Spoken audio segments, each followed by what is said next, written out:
안녕하세요. 주식 랩소디 오늘도 함께합니다. 자, 오늘도 여러분들에게 다양한 따끈따끈한 이야기들 전해드리도록 하겠습니다. 자, 본부장님과 함께 인사 나눠볼게요. 본부장님 안녕하세요. 안녕하십니까. 반갑습니다. 네. 네, 좋습니다. 자, 오늘 또 저희가 이제 좀 이틀 쉬고 또 네네네. 파이팅해서 네. 가봐야죠. 네. 네. 네. 네.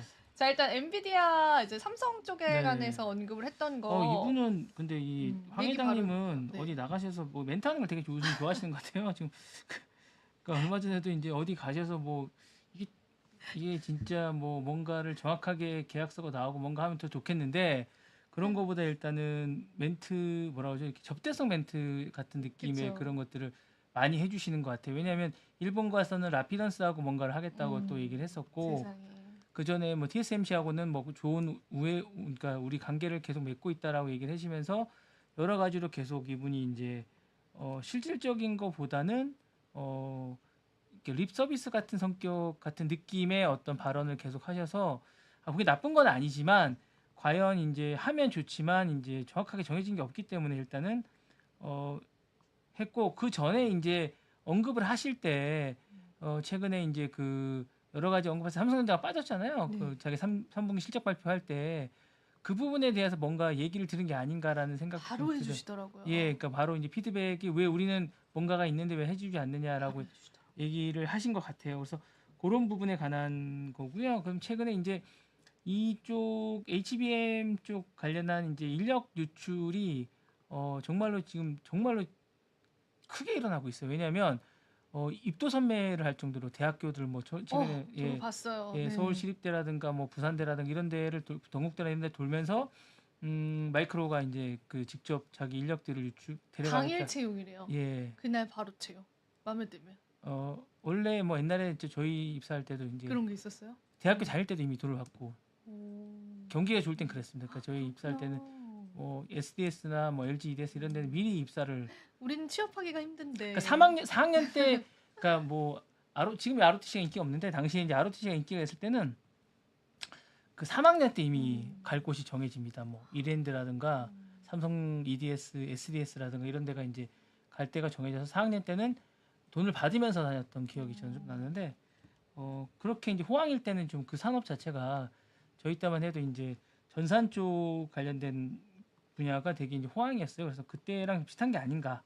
그러니까 지금은 이제 이해가 안 되는 건데 당시에는 그런 것들이 하고 갈 곳이 정말 많았어요.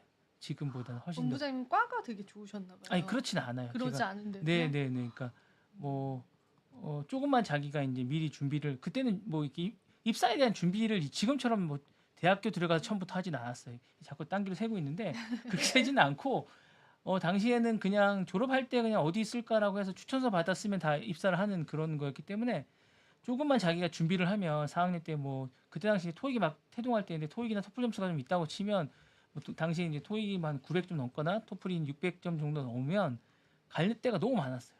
조금만 영어를 자기가 조금만 잘한다고 하면 그 자격증 같은 게 있으면 갈 데가 지금까지 너무 많았어요. 은행부터 시작해서 정말 많았던 시절이 있었거든요. 그러니까 그런 것들 지금 이제 이 특정 몇 개 학과들이 누리게 되는 게 아닌가라는 생각이 좀 듭니다. 그러니까 그렇게 되고 나라 경기가 좀 전체적으로 이제 이렇게 다 좋아지거든요. 그래서 기본적으로 이제 이런 것들을 저희가 하는 이유도 우리나라 경제가 좀 좋아졌으면 좋겠다라는 생각이 계속 들고 공장 같은 것도 해외 유치도 좋지만 우리나라 쪽에 계속 있었으면 좋겠다는 생각이 특히 이런 고부가 가치 AI 칩을 만드는 HBM 반도체를 만드는 파운드리 같은 공장은 국내에 좀 있었으면 좋겠다는 생각이 좀 듭니다. 해외도 좋지만 미국에 해서 진출하는 부분에 관세 부분 혜택을 받는 것도 좋겠지만 여러 가지로 좀 가능하다면 저희는 뭐 경기도 이천 같은 곳 말고 지금 사실은 이전에 있던 그 지자체장들이 가장 많이 했던 게 반도체 공장을 유치하겠다는 거였거든요. 근데 아무것도 이루어진 적이 없어요.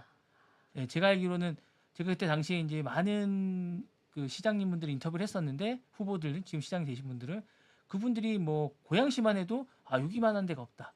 좋은 인력들이 정말 많고 서울과 인근이고 물하고 이제 물을 되게 많이 해서 물하고 남양주도 마찬가지고요. 남양주도 물이랑 가깝고 좋은 물을 많이 쓸 수 있고 전기를 싸게 쓸 수 있다는 조건을 내세우면서 유치를 하려고 했는데 아무것도 되지 않았습니다. 왜냐하면 지금 이천을 바라보면서 많은 사람들이 부러워하거든요. 많은 지자체장들이 세수가 너무 확보가 돼서 되게 많이 부러워한 점이 있습니다. 지자체장들이 그러다 보니까 이천 같은 곳을 이제 만들고 싶어 하는 거죠, 사실은. 예, 자꾸 새끼로 샜는데 어쨌든 아니 근데 이게 정말 심각한 문제죠. 네네네. 왜냐하면 인재 유출은 네네. 정부적인 차원에서도 아니면 이제 뭔가 왜 가려고 할까요? 그걸 우리가 생각을 해봐야 되지 않을까요? 일단은 뭐 대우가 훨씬 그리고 좋은 미래의 거예요? 비전이 거기 있다고 보는데 우리나라에서는 그런 데를 정확하게 뽑거나 수요 자체가 그렇게 많지가 않고 조건 자체도 이제 좋지가 않으니까 이제 그렇게 하는 것 같아요. 그리고 이제 해외에 나가서 뭔가를 하면 이제 그쪽에 관한 많은 것들을 할 수가 있고 그쪽 경력이 쌓이면 갈 곳이 많아지는 거죠. 그 이후에 네, 지금 뭐 오히려 이제 국내에 입사를 하고 되면 그다음에 전국 해외로 나가기 쉽지가 않고 그다음에 이제 하이닉스나 삼성전자 쪽에서도 계속 막고 있는 상황이라 본인들 입장에서는 해외를 나가보고 싶은 생각이 다 있을 거거든요. 그럼요. 그리고 이제 기본적으로 이제 기술직들은 언어의 장벽이 그렇게 중요치는 않습니다.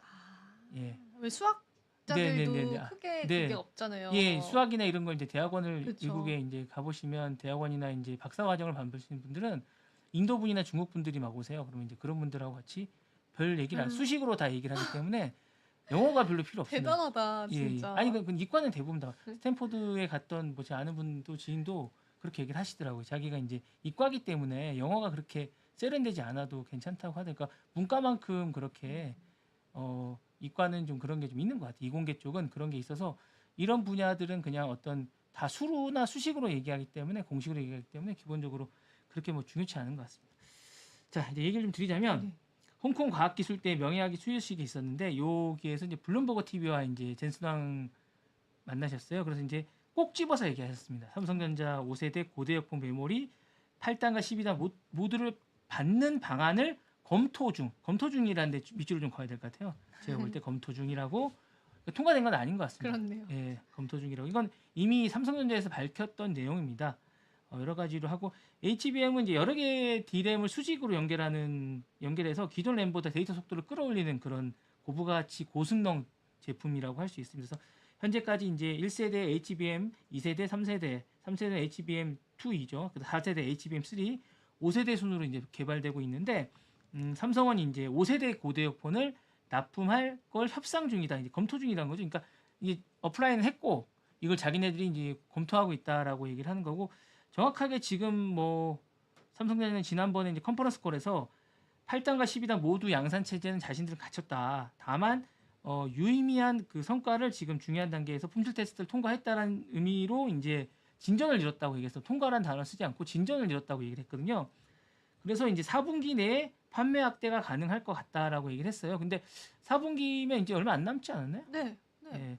이게 지금 약간 저는 지금이 모르겠- 4분기인데. 예, 그러니까 이제 지금부터 뭔가를 유의미한 뭔가를 보여줘야 되는데 아직까지 없단 말이에요. 그러니까 이게 좀 연기되는 분인 것 같고 더더군다나 이제 그 젠순왕이 지난 그 컨퍼런스 3분기 때 메모리 공급 업체로 하이닉스하고 마이크론을 딱 찍었어요.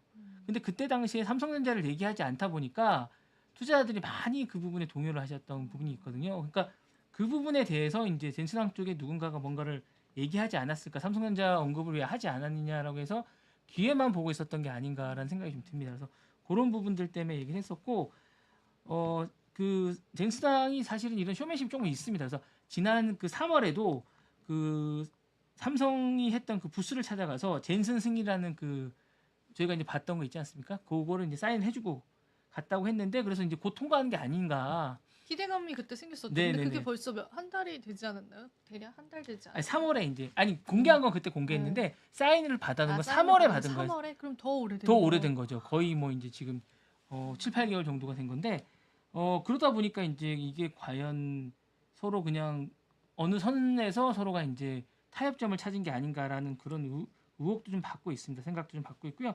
근데 이제 공식적으로 그 이제 이 HBM에 관련해서 4세대인 HBM3를 이제 독점하고 있는 게 이제 SK 하이닉스입니다.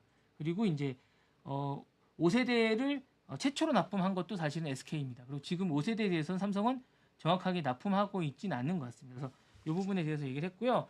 더더군다나 이제 엔비디아의 그 동맹에 관해서는 최태원 회장이 최근에 서둘러 달라고 해서 서둘러서 줄 생각이다라고까지 얘기를 해서 이제 이 부분에 관한 이야기가 좀 많이 있는 거고요.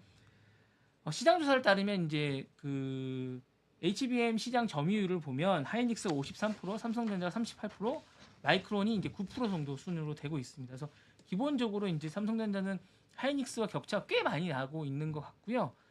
마이크론하고 오히려 마이크론 쪽을 걱정해야 될 수도 있을 정도로 지금 마이크론이 이제 공격적으로 하고 있습니다. 그래서 이 부분에 관해서 이제 그 뭔가 집중해서 뭔가를 해야 되지 않겠냐라는 생각이고, 그다음에 6세대인 HBM4는 내년 하반기에 이제 맞춤형을 이제 할 생각을 하고 있다고 합니다. 그래서 그 이런 걸 TSMC 쪽도 지금 준비하고 있어서 사실은 이제 우리가 이 부분에 관해서 이제 뭔가를 대비책을 세워야 되지 않겠냐라는 생각이 좀 들고 있습니다. 네.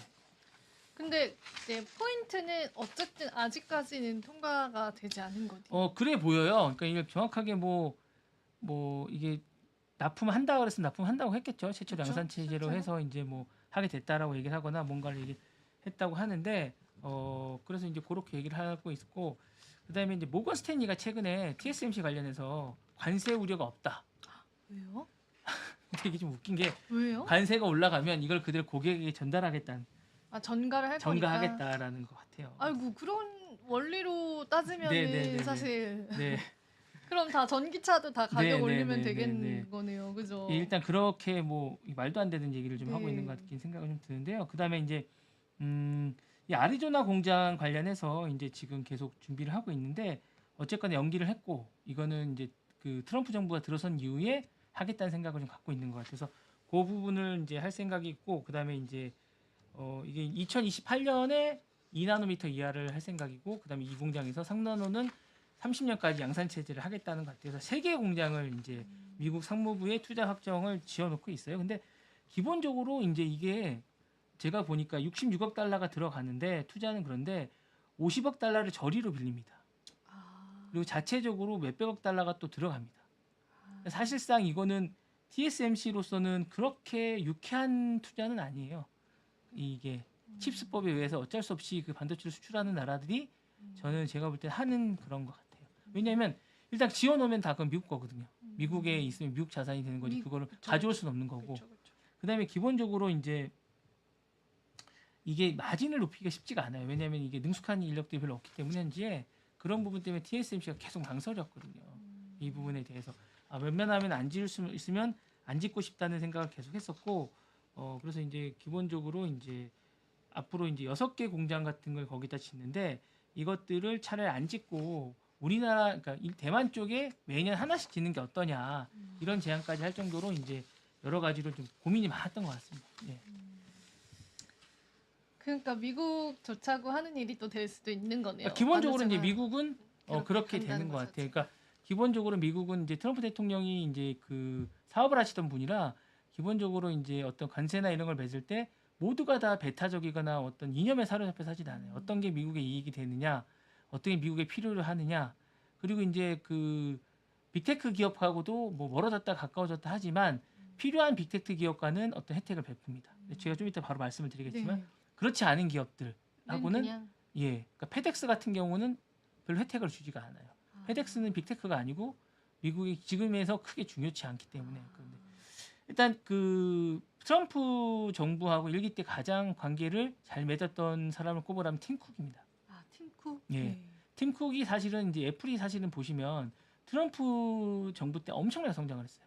그래요. 중국을 진출하는데 많은 도움을 받았어요. 어떤 혜택을 받은 자, 거예요? 보시면 관세 축소 같은 것들이 이끌어냈습니다. 기본적으로 압박을 해서, 중국 쪽에 압박을 해서 관세 축소를 했고, 그다음에 유럽 연합에서 부과했던 그런 것들을 이제 기본적으로 많이 해결해 줬습니다. 그러니까 이번에도 사실은 팀쿡이 유럽 연합이 이제 2조 6천억 달러 정도 벌금을 지금 맞게 됐어요. 애플이 최근에 독점적 그런 것 때문에 이걸 이제 해결해 달라고 부탁을 하고 있는 상황입니다. 다음 그러니까 바이든 같은 경우 이런 거에 대해서 전혀 뭐 혜택을 안 주는 그런 건데, 기본적으로 이제 팀쿡은 그런 거에 대해서 이제 도움을 요청했고, 이외에 그러냐면 이 학습 효과 때문에 그렇습니다. 그러니까 일기 때 모든 빅테크 기업들은 트럼프가 그냥 뭐 이렇게 개팍 맞고 자기라고 맞지 않고 민주당 성향이 있다고 생각해서 전화를 안 했는데 팀쿡만 전화를 했습니다. 역시. 예, 팀쿡만 전화를 해서 여러 차례 이제 접근 방식으로 해서 이제 감세 정책을 했고, 애플이 보유하고 있던 350조의 현금을 낮은 세율로 본국으로 가져올 수 있었어요. 그러니까 보통 이제 중국 같은 데 돈을 빼오려면 되게 힘들거든요. 그렇죠. 근데 그걸 아주 낮게 하고 이제 그런 부분들을 해서 이제, 그리고 이제 2019년에는 중국산 제품에 10% 관세를 이제 때리려고 했어요. 근데 요거를 아이폰이 전자기기에 대해서는 면세를 해달라 해서 받아냈습니다. 그러니까 본인들에게 유리하거나 뭔가 유리하다 생각하면 트럼프는 그렇게 하고요. 이 정도까지 아닙니다. 팀쿡은 또 자기 이제 와이프, 아이 와이프인 제네드 슈크너 부부하고도 이제 친하다고 합니다. 트럼프 부부뿐만 아니라 이런 부분에서 서로 부부들끼리도 뭔가 잘 관계를 맺고 있으면서 정책을 이끌어 나간다고 하는데요. 그렇다고 해서 이제 모든 기업들이 이제 이렇게 접근을 해서 설득을 한다고 설득 당하지는 않습니다. 좀 전에 말씀드린 페덱스는 여러 가지 일들에 대해서 이제 이야기를 했는데 트럼프가 들어주지 않았습니다. 제가 볼 때는 이게 페덱스 같은 기업들은 대체될 수 있고 누구나 그렇게 기업이 자신들이 어떤 정책이나 빅테크가 이제 국가 안보에도 그렇게 중요하지 않다고 생각했던 것 같아요. 단순히 기업의 이익을 위해서는 트럼프 움직이지 않는다. 그러니까 나라의 이익에 도움이 되거나 어떤 세수 확보에 도움이 되거나 빅테크에 도움이 된다고 생각하면 정말로 이게 정말 살림살이를 잘 사는 듯한 느낌이 들어요. 어떻게 보면 미국 입장에서는 참 좋은 거죠. 그래서 되게 그 자국민들이 좋아한다잖아요. 네네. 그러니까 열렬하게. 네, 그러니까 일론 머스크 정책이 이제 바뀔 수 있겠지. 대놓고 이제 일론 머스크가 많은 걸 할 수 있겠지만 팀쿤 같이 이렇게 전략적으로 기업을 직접 CEO가 나서서 자기가 필요한 부분들을 해결해내고 있는 건 정말 좋은 것 같아요. 나름 이렇게 해서 괜찮은 것 같습니다. 이런 게 계속 미국이 될 것 같고 상대적으로 그러다 보니까 우리나라 기업은 힘들어질 수밖에 없는 거죠. 그렇죠. 왜냐면 네네네. 자국주의 우선주의면은 그럼 이제 미국에 우리나라한테, 진출하는 네. 우리 삼성전자 스마트폰이나 아니면 저기 현대차 같은 것들이 뭔가 변화의 반도체도 마찬가지고요. 변화의 어떤 뭔가를 잘 타야 될 것 같고 미국은 어차피 로비의 나라 아닙니까? 로비라는 게 나쁜 의미가 아니라 뭔가 정책을 로비스트. 정하거나 그런 것들을 이제 그런 분들이 정하게 되는데 그런 부분을 잘 했으면 좋겠다는 생각이 듭니다. 개인적으로. 네. 아, 그렇습니다. 이제 우리가 또 자국 우선주의인 트럼프가 여러 가지 본인들의 인사를 꾸리고 있어요. 실제로 재무장관도 지금 네네네. 2명의 후보로 좁혀지고 있는 상황이거든요. 일단 거기에 따라서 어쨌든 트럼프 그리고 그때 본부장이 말씀하셨던 그 성매매 네네. 하셨던 그분 네네. 궁금해서 그 영상 찾아봤는데 되게 강단 있게 생기셨더라고요. 아, 그래. 그죠.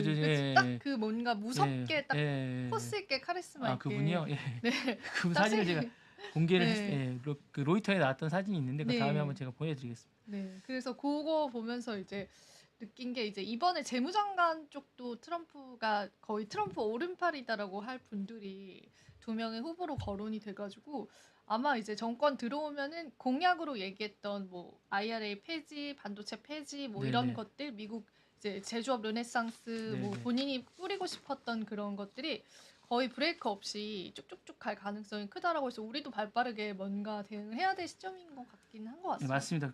그렇게 해야 될 것 같고요. 기본적으로 이제 좀 뭐 많이들 준비하시겠지만 이게 지금 국내 정세가 지금 어수선하다 보니까 많이들 안 하시고 있는데 하긴 해야 될 것 같아요. 저희가 하긴 뭔가, 해야 될 것 같아요. 네, 뭔가 준비를 해서 잘 준비해서 대응을 해야 되지 않을까라는 생각이 듭니다. 네, 좋습니다. 자, 그럼 저희 넷플릭스 이야기도 한번 해볼까요? 넷플릭스가 승승장구하고 있습니다. 일단. 제가 볼 때는 상당히 또 잘 뭐 되고 좋은 있는. 소식이 있었나요? 네, 그러니까 네. 사상 최고가, 그러니까 주가로 이제 사상 최고로 높은 가격을 높였습니다. 그래서 897.79달러를 거의 뭐 제가 볼 때 1000달러 곧 가지 않을까라는 생각이 듭니다. 기본적으로 1000달러 갈 것 같고요. 기본적으로 뭐 그런 생각이 들고 1000달러 가게 되면 이제 이게 이제 어떤 식으로 이제 우리 시장에서 반응을 할지 저는 개인적으로 좀 궁금하거든요. 그래서 이제 이 부분을 자세히 보시는 게 좋지 않을까라는 생각이 듭니다. 그래서 일단 왜 이게 상승을 하게 됐는가라는 부분을 좀 보시게 되면 최근에 마이클 타이슨하고 유튜버 출신 복싱의 제이크 폴 간의 대결을 실시간으로 했어요. 이걸 유튜브가 잘하는 건데 넷플릭스가 처음으로 이제 했습니다. 그래서 이제 이 부분에 관해서 이제 넷플릭스가 처음으로 얘기를 했었고 이 부분에 관해서 이제 실시간으로 최대 6,500만 건 정도가 일단 했었던 기억이 납니다. 잠깐 그분이 어떻게 생기셨는지 화면 잠깐 보시면 이렇게 생기셨어요. 이분이십니다.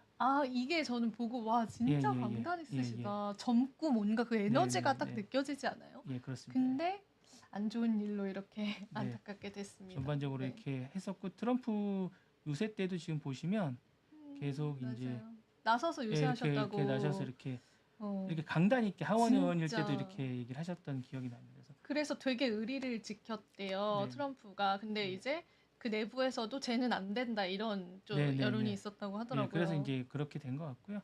이제 법무장관을 정했었는데 낙마하게 됐습니다. 예, 일단은 네. 안타까운 것 안타까운 건 아니고 네. 뭔가 네. 그렇습니다. 넷플릭스 얘기 더 네, 해주시죠. 그래서 일단은 네. 그 6천만 가구 가까이 거의 동시 접속이 6,500만이 엄청난 거거든요. 평균 분당 시청자가 1억 800만 명 정도 됐다고 합니다. 그래서 넷플릭스가 그동안 이제 어떤 실시간 유튜브 쪽에 이제 실시간 쪽 기술이 좀 떨어진다는 생각이 있었어요. 그래서 데이터베이스화한 그 영화나 이런 것들에 대해서 정제된 영화를 서비스하는 것들에 대한 거였는데 최근에 이제 스트리밍 서비스 시장도 이제 넷플릭스가 장악을 하게 된 거예요. 유튜브에 뒤지지 않는다. 이게 78개국에 보내졌다고 하더라고요. 왜 나는 몰랐지? 그거 방영하는 거를. 네, 모르실 수도 있죠. 관심이 없으시니까. 그리고 이제 본인이 많이 보는 걸로 보통 이제 넷플릭스가 그쵸. 이렇게 알고리즘을 짜기 때문에 이게 사실 쿠팡도 이 전략 쓰거든요. 스포츠 판권 네네네네. 쌓아가지고 월드컵이나 그때 생중계 네네네네네. 때리는 거를 보고 제가 네네. 스트리밍 쪽까지도. 근데 이제 쿠팡은 이제 실질적으로 자신들이 처음부터 끝까지 다 이렇게 한 건 아니고 그쵸, 그쵸, 중개하는 그쵸, 걸 그쵸. 연결해서 그쵸, 그냥 그거 하는 판권을 산 사서 거죠. 하는 네, 건데 맞아요. 넷플릭스는 직접 자신들이 이제 이거를 중개를 하게 된 거죠. 그러니까 중개 실력이 이제 나름 있다고 이제 생각을 하는 거죠. 중개 방송사 못지않은 중개 실력을 보여준 거죠. 그래서 700 이게 잘 잡은 것 같아요. 마이클 타이슨 같은 분들은 이제 보셨어요? 저는 못 봤습니다. 못 봤는데 보려고 이제 합니다. 근데 어쨌건 이게 엄청난 것 같더라고요. 그래서 일단은 제가 볼 때는 괜찮은 것 같고 이런 부분들 때문에 이제 주가가 계속 이 자신들이 취약하다 하는 부분들을 다 메꿔가고 있는 것 같아요. 그러니까 그 전에는 어떤 구독자가 한계에 있다고 하니까 저렴한 가격으로 광고주들을 모으면서 다시 했던 전략을 쓰면서 그러니까 어떻게 보면 그 유튜브가 했던 그 프리미엄 전략과 비슷한 거죠. 프리미엄 요금제 전략과 비슷. 뭐 광고를 싸게 볼 거면 공짜로 좀 싸게 보고 보면서 그렇지 않을 거면 그냥 비싸게 내고 그냥 광고를 보지 마라. 이렇게 얘기하는 전략을 유튜브가 했던 전략을 약간 변형해서 자신들이 잘 만든 것 같아요. 또 다른 분야에서는 유튜브보다 실시간 스트리밍이 약하다고 했는데 그 부분도 실질적으로 중계를 하면서 하게 됐는데 문제는 이런 것들이 이제 계속 되면서 넷플릭스나 OTT, 디즈니도 제가 이제 시간 되면 다음에 말씀드리는데 실적이 좋습니다. 나쁘지 않습니다. 디즈니도 잘하고 있고요. 물론 우리나라에서나 기본적으로 넷플릭스에 비해서는 약세이긴 하지만 디즈니도 나쁘지 않습니다.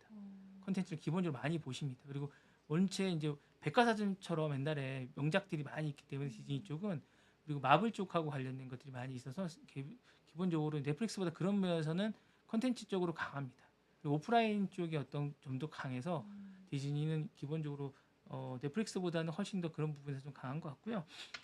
그래서 이제 이런 부분에 대해서 이제 하는데 문제는 우리나라 그 케이블 시장이 죽었죠. 위축이 되고 있는 건 사실인가 봐요. 그쵸. 네. 그래서 가입 안 한다고 하던데. 네네네 OTT 쪽이 이렇게 하다 보니까 우리나라뿐만 아니라 전 세계 케이블이나 IPTV 쪽도 이제 근데 지장. 이거는 산업의 변화를 받아들여야 되지 않을까요? 산업적으로 이제. 그러니까 이제 그걸 기반을 하고 IPTV나 통신도 뭔가를 해야 될 것 같아요. 그러니까 그러니까요. 경쟁에서는 지금 이길 수가 없을 것 그렇죠. 같아요. 이길 수 네. 없게. 예, 일단 패러다임 그리고 이제 기본적으로 서울경제도 이제 앞으로 제작하는 방식을 유튜브나 실시간 스트리밍을 좀 더 비중을 두면서 이제 양방향의 그런 걸 하려고 하는데 그러니까 그렇게 하지 않으면 레거시만으로는 살아남을 수가 없을 것 같은 거예요. 기본적으로. 그러니까 그렇게 해서는 자매체 시대에 다매체 시대 그죠. 예, 그렇죠. 이제 그런 다매체 시대인데 그 다매체 시대의 이용자들이 정말로 하는 패턴을 잘 파악해서 접근을 해야지 그냥 레거시 시대에 했던 부분이 계속 줄어든다고 해서 인력을 줄이고 그냥 그렇게 계속 대응을 하지 않으면 제가 볼 때 뭔가 문제가 있고 망하는 지름길이다. 저는 그렇게 생각합니다. 예. 뭔가 제작 방식도 한국도 뭔가 달라져야 된다. 실시간으로 뭔가를 하는 식으로 달라져야 되고 그렇지 않으면 저는 곧 힘들어질 거라고 보는 거예요. 그래서 저희는 생방송으로 다 하잖아요. 네. 생방으로. 이런 생방이 아니라 지금 소통을 하지 않고 있어요. 그래서 이제 음. 기본적으로 이제 서울경제 TV는 뭐 이제 여기서 잠깐 말씀을 드리자면 이제 내년 1월 1일부터는 쌍방향을 많이 하려고 하고 있어요. 예, 유튜브와 동시 방송을 하면서 지금은 전혀 그렇게 하는데 지금은 이제 레거시 미디어가 주고 유튜브가 이제 부인 방송인데 그때는 유튜브가 주고 레거시를 이제 부로 하는 약간 이런 방식을 택할까 지금 하고 있습니다. 그러니까 기본적으로 그렇게 하지 않으면 소통형이 안 되면 이제 그 독자들이나 이런 시청자들이 어떤 걸 좋아하시거나 어떤 걸 궁금해하시는지 모르거든요. 그렇죠. 그러다 보면 일방적으로 얘기를 하는 거야. 그러니까 지금 궁금해하는 건 정말 엔비디아의 삼성전자를 납품하느냐 안 하느냐 질문이 들어오고 있는데 계속 우리나라 주식 어떤 엉뚱한 것들을 계속 지적하는 게 맞는 건지 잘 모르겠는 거죠, 사실 저는. 국내 주식에 관한 이탈도 좀 심하고 네, 하니까요. 그러니까 그런 부분들 많은 분들이 실시간으로 지금 뭐 만약에 뉴욕장에 건너왔을 때 뉴욕장에 관한 것들 평가해 주길 바라는데 국내장 오늘 어떻게 시작될지를 얘기하고 이런 것들이 맞지 않는다는 거죠. 예, 그럴 수 기본적으로 있죠. 이제 네. 시청자들이나 독자들이 원하는 것들을 그대로 생생하게 전달해주고 전문가라고 해서 공부를 안 하면 안 되거든요. 그래서 전문가도 공부를 하고 그래야 되는데 예전에 있던 뭐 차트 분석하고 이런 걸로는 도저히 할 수가 없는 거죠. 왜냐하면 미국 기업은 박스형 시장이 아니에요. 한국처럼 그래서 주식이 우상향이니까 예, 그런 우상향이잖아요. 거죠? 모든 세계의 돈이 다 몰리기 그쵸. 때문에 그렇게 분석을 할 수가 없어요. 차트로. 예. 차트가 맞지 않는다. 네, 기본적으로 차트 모멘텀을 분석해서 가지고 네네네. 우상향된다. 물론 등락은 있겠죠. 그거는 뭐 이런 전문가분들이 분석해 준다고 안 해주셔도 되는 거죠. 우리도 뭐 기다렸다 다시 사고 이런 걸 할 수 있으니까. 다만 기업을 제대로 분석할 수 있는 눈과 그거를 어떻게 뭐 접근할 수 있는 방법을 알려드리는 게 좋을 것 같지. 지금처럼 이렇게 하는 건 좀 아닌 것 같은 생각이 들거든요. 열심히 한번 해보겠습니다. 네. 자기 반성 좋습니다. 네. 네. 자기 반성. 네. 그러면 이제 저희 비트코인 얘기 예, 본부장님 해주실 잠깐 거 제가 좀 있다면서요? 드리면 네. 그러니까 제가 보니까 지금 뭐 10만 달러 가내만에 하고 있는데 우리나라는 또 이제 이상거래 감시 시스템 강화를 나섰다고 그거 하더라고요. 뭐예요? 저는 못 들어봤거든요 지금. 그러니까 25일 급하게 금융권에 준비하느라. 따르면 올해 안에 이제 가상거래소의 이상거래 감시 시스템 운영을 점검하고 내년 상반기에 이를 개선하겠다는데 결국에 뭐 이 제재를 하겠다는 거예요. 가이드라인에 따라서 가격, 거래량 변동, 매매 유형, 가정 통중 매매, 고가 매수 등 다양한 기준 이상 거래를 잡아내겠다. 그래서 제재 이제 잡아내서 못하게 하겠다는 건데 좋습니다. 이렇게 하는 거 좋은데 저는 그렇게 따지면 부양책 좀 있어야 되지 않겠냐. 너무 때리기만 한다 이런 예, 거죠. 그러니까 지금 산업 금감원이 자체를. 지금 하는 것들은 이제 업비트에서 비트코인 한 개당 이렇게 계속 올라가고 있는데 거래하면서 이거 뭐 정확하게 밝혀진 건 아니에요. 이상 거래가 발생할 가능성이 커졌다라고 그냥 나름 분석을 그냥 하시는 거예요. 네. 그리고 이제 소비자 보호 조치에서도 중요하다.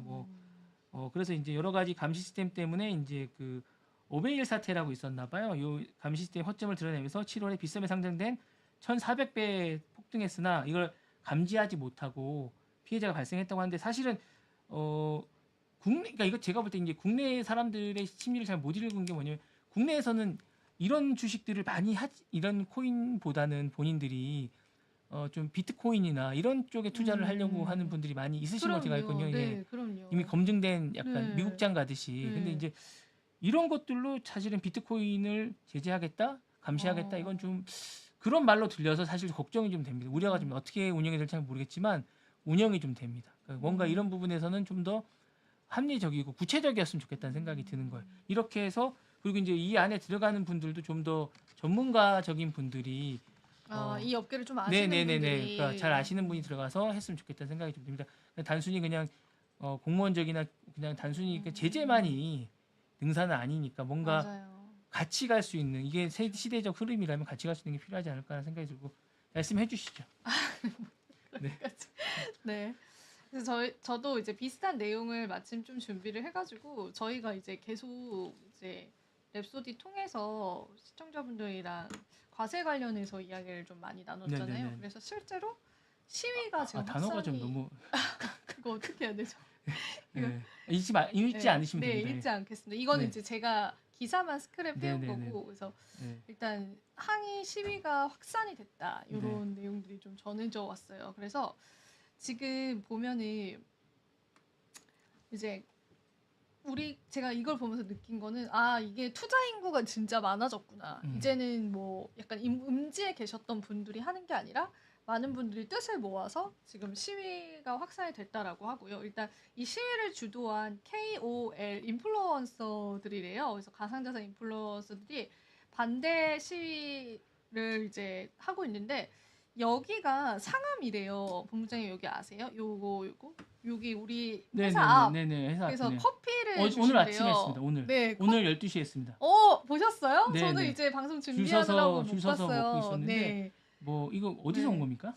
이게 그 가상자산 시위 단체에서 아, 보내신 거예요. 그래서 그래서 오늘 커피 이 먹고 커피 무료로 주셨습니다. 받고 1,000원을 사용을 이제 네네네. 이렇게 유도하셨던 것 같아요. 오늘 그래서 점심 때 하더라고. 아, 줄 되게 길더라고요. 줄 길었어요. 네. 제가 알았으면 가서 먹는 아, 이거 거였는데. 찍어 올 걸 그랬군요. 아, 제가. 진짜 너무 내일은 아쉽습니다. 찍겠습니다. 네, 내일도 하시려나 모르겠어요. 네, 그래서 오늘 하시더라고요. 그래요? 저는 그래서 저분이 돈을 벌고 그 번 걸로 기분 나서 저거를 하거나 아니면 제가 경제 방송에서 저걸 홍보하는 줄 알았어요. 아니에요. 그냥 네. 이제 주신 거예요. 상암동 근처에서 커피를 제공하는 푸드트럭을 운영하면서 커피를 네네네. 가져가고 가상자산 과제에 관심을 가져달라라고 하면서 도지코인 팔아 만든 커피, 리플 팔아 만든 커피다 이러면서 그 운영하시는 분께서 그렇게까지 해주셨고, 그리고 좀 이제 자극적이긴 하지만은 국회의사당 앞에서도 이렇게 지금 네네네네. 시위를 하게 됐고, 제가 알기로 이제 국민청원이 5만 명이 빠르게 모여가지고 유해 쪽으로 가닥을 잡는 걸로는 지금 나와 있기는 해요. 근데 일단 우리가 좀 계속 지켜봐야 될 것 같고,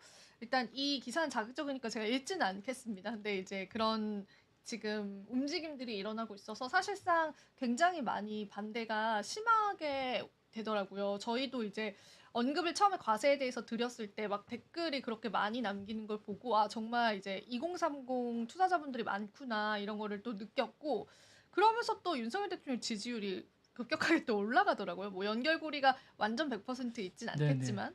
그래서 그런 것들을 보면서 이제 진짜 이 행간에선 이런 이야기가 있었어요. 언제는 도박이라더니 이제는 세금을 내야 한다. 이게 이제 이치에 맞지 않는다. 이런 이야기들도 좀 나왔기 때문에 뭐 이 사안에 관해서 생각보다 심각하게 투자자분들이 생각을 하시는 것 같아요. 그래서 근데 이제 지금 이제 전문가분들이 말씀하시기로는 이제 유예 쪽으로 너무 반발이 심해서 가닥을 잡지 않을까 그렇게 나오고 있는데, 또 오늘 본부장님 이야기를 또 들어보니까 뭔가 또 제재에 관한 것도 근데 또 이제 유예 기간에 추가가 관해서 이제 국힘은 2년, 음, 민주당은 1년 정도로 하고 있는 것 같아요. 그렇게 서로 기간이 기간이 이제 있군요. 이슈가 네. 있는 것 같고, 잠깐 지금 이제 말씀하시기 전에 더불어민주당 이재명 대표가 지금 바로 나왔는데 1심에서 무죄가 나왔어요. 무죄가 위증교사에 관해서는 사건에서 또 무죄.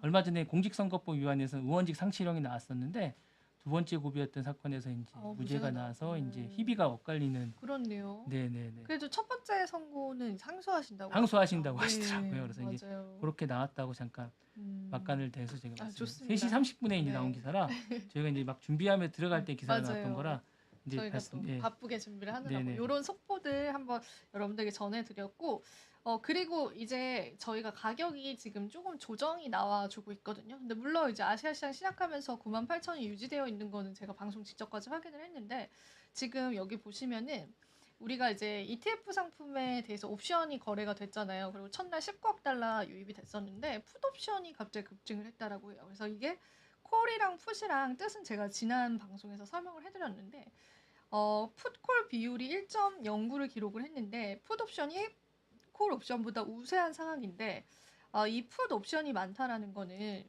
콜은 이제 쉽게 생각해서 부른다라는 느낌이라고 생각하시면 돼서 오를 것이다라고 보는 투자자분들이 많다는 거고, 지금 이제 풋 옵션이 많다라는 거는 지금 시장이 조금 고점이라고 보는 투자자분들이 있어서 일부 차익 실현들이 조금 나오는 것 같아요. 10만을 목전에 두고.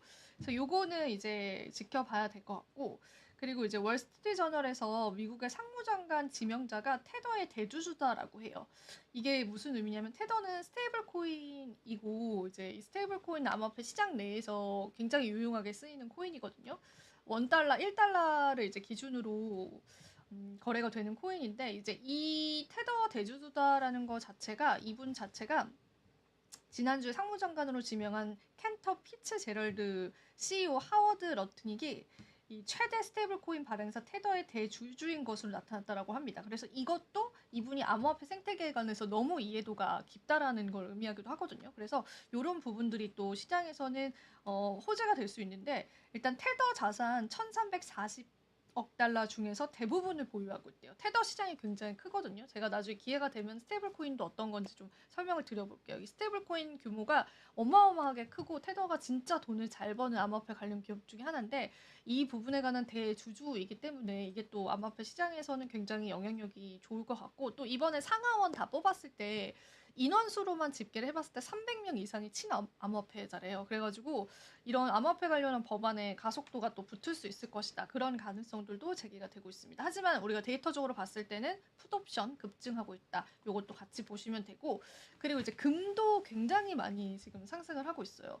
비트코인처럼 뛰는 금, 트럼프 당선에 그러면서 내년에 3,000달러 찍는다라고 보고 있고, 사실 우리가 비트코인 투자자분들은 금 따라잡기가 어찌 보면 최종 목적처럼 이제 디지털 골드라고도 부르기 하는데, 못지않게 금 선물 이제 12월물이 지난 20일 종가 기준 2,700달러를 돌파했습니다.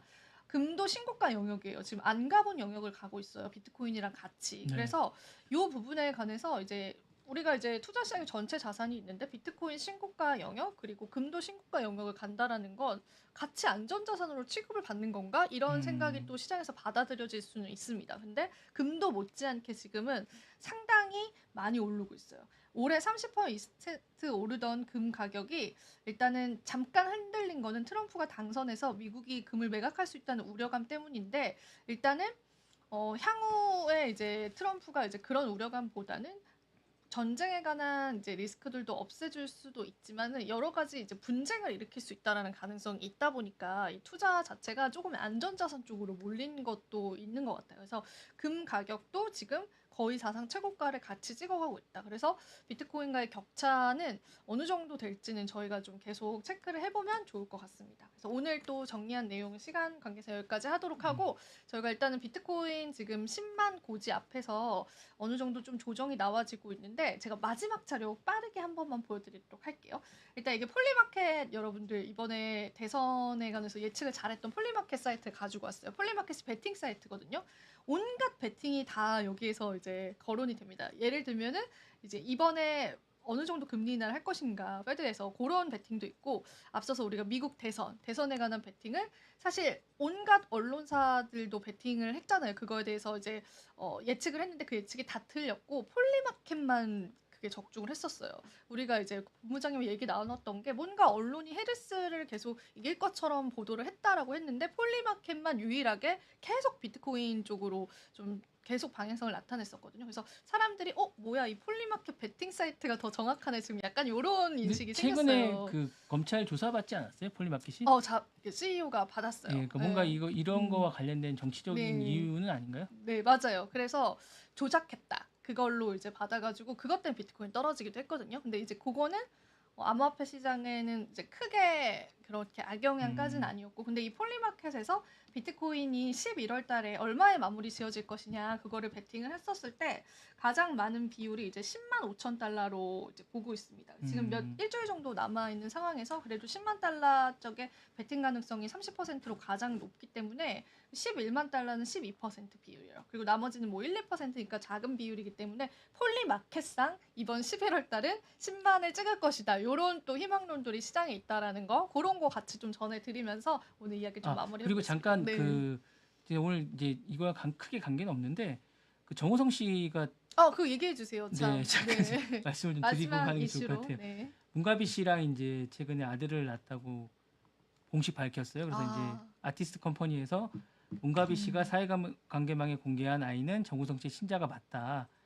양육 방식에 대해서 최선을 다해 노력하고 있다라고 이제 공식적으로 했고, 아이에 대해서 끝까지 책임을 지겠다고 했습니다. 그래서 다만 이제 지금 출산 시점, 문가비 씨의 교제 여부, 결혼 사생활 관련해서는 확인해 줄 수도 없다고 했는데, 다만 이제 이가 앞서서 이제 오전에 그 전날 디스패치라는 매체에서 아들이 친아버지가 정우성 씨라 맞다고 했고, 그다음에 22년에 한 모임에서 만났고 정규직 결혼한 건 아니었지만 출산은 3월에 이루어졌다라고 이제 보도를 했었어요. 그래서 그런 부분들이 이제 된 것 같고, 이제 전후 사정을 다 떠나서 어쨌든 축하해줄 일이죠. 축하해줄 일인 것 같아서 축하 말씀을 드리고요. 축하 말씀. 네. 네, 정우성 씨를 이제 예전에 제가 잠깐 볼 때는 되게 고생을 많이 했어요. 그래요? 네, 왜냐하면 이분이 바로 뜨신 거 아니에요? 네, 바로 뜨신 게 아니라 3사, 그러니까 지상파 3사에서는 정우성 씨를 못 알아보고 텔레비전 시험을 다 봤었는데, 제가 인터뷰를 예전에 몇 번 할 때 이제 친하게 지냈던 적이 잠깐 있었는데, 그때 말씀을 들어보니까 인터뷰를 하면 이제 되게 진지하시고 매사에 사회운동에도 관심이 많으시고 그러세요. 그러니까 나름 좀 깨어있는 그 영화배우라 생각하시면 될 것 같은데, 너무 젊을 때 고생을 많이 한 거예요. 그래서 이제 KBS, MBC, SBS 공채 시험을 다 떨어진 거예요. 그랬구나. 탤런트 자기를 알아보지 못한 거예요. 그래서 오면서 택시 안에서 그 당시에 이제 정운탁 매니저하고 되게 많이 울었다고 얘기하시더라고요. 그래서 이제 그런 부분들을 얘기 들으면서 좀 짠한 마음이 들었는데 어쨌든 영화로 그 다음에 이제 뜨면서 비트가 빅히트하면서 이제 정우성이라는 존재를 세상에 알리게 됐는데, 그러니까 이제 이런 것 같아요. 그러니까 그 어떤 이런 모습도 이제 뭔가 중간에 어떤 이야기가 있었는지 모르겠지만 본인은 뭔가에 대해서 사회적 책임을 다해야 될 부분은 책임을 지겠다라는 생각을 갖고 있는 것 같아요. 그래서 그 부분에서 이제 문가비 씨가 이제 힘들지 않게 그리고 뭔가 좀 공격을 받지 않게끔 도와주려고 나서신 것 같은 느낌은 개인적으로 들고 있습니다. 네. 근데 반응은 사실 대중의 반응은 엇갈립니다. 맞습니다. 그래서 예, 여러 엇갈린 것 가지 같습니다. 반응이 예, 저도 이제 그런 것 있어서 같습니다. 네. 여러분들이 어떻게 생각하시는지도 댓글 남겨주세요. 네. 저희가 한번 또 같이 네, 소통을 너무 해보도록 많이 할게요. 궁금해하셔서 그러니까 이게 좀 더 아시는 분들도 없고 얘기하시는 부분도 사실 제한된 것 같아서 보도되는 내용은 이 정도까지인 것 같아요, 전반적으로. 근데 제가 예전에 받았던 그 정우성 씨에 대한 느낌은 사회적인 것에 대해 관심이 많고 열심히 하려고 하신다라는 느낌을 좀 받아서 오늘 이제 보고하는 자리에서 한 말씀 드렸고요. 그다음에 29일 날 청룡영화제 때 정우성 씨가 나와요. 나오신다고 그래서 이 자리에서 아마 이 부분에 대해서 말을 할 거죠. 입장을 밝히거나 뭔가가 있지 않을까라고 많은 분들이 궁금해하세요. 4일 남았으니까 한번 좀 지켜보시면 저희도 한번 소식 추가로 들고 한번 와보겠습니다. 네. 네, 고맙습니다. 네, 저는 네. 랩소디도 여기서 한번 인사드려 보도록 할게요. 시청해주신 여러분 고맙습니다. 감사합니다.